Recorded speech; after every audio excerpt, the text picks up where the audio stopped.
I have a confession to make that a few years back, if you were to see me, I was not exactly the poster child for impression of increase. Matter of fact, I was probably the poster child for impression of decrease. I was what I lovingly call in the book a schlumpadink. I actually wrote that in the book, a schlumpadink. I thought I had earned the right to be comfortable.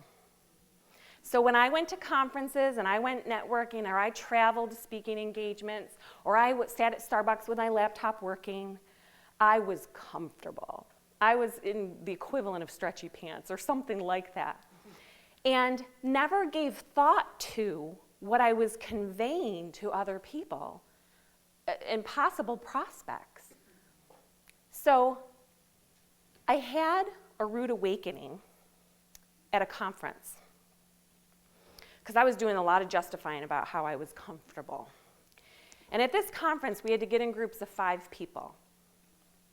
I didn't even write about this in my book. That's how vulnerable it is. And in that group of 5, we actually had to write down who, just based on first impression, we would work with. You didn't speak, you didn't give your elevator speech, you did nothing. You just looked at the person up and down, which is pretty horrifying to start with, and you wrote down who you would work with. I'm backing away because it's that vulnerable.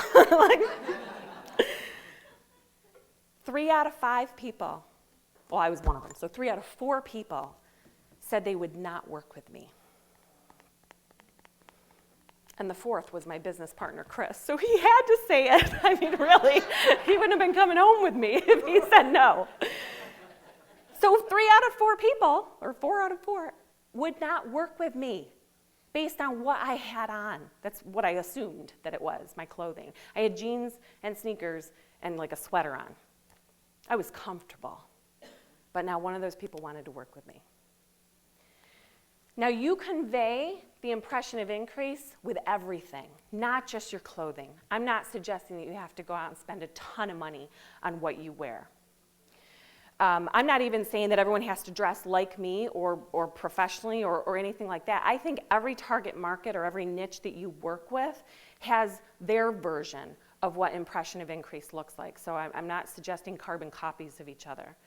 But all I want you to do is sort of that gut check and ask yourself, if I was to make you get in groups of 5 people, would those people in that circle want to work with you based on the impression that you convey?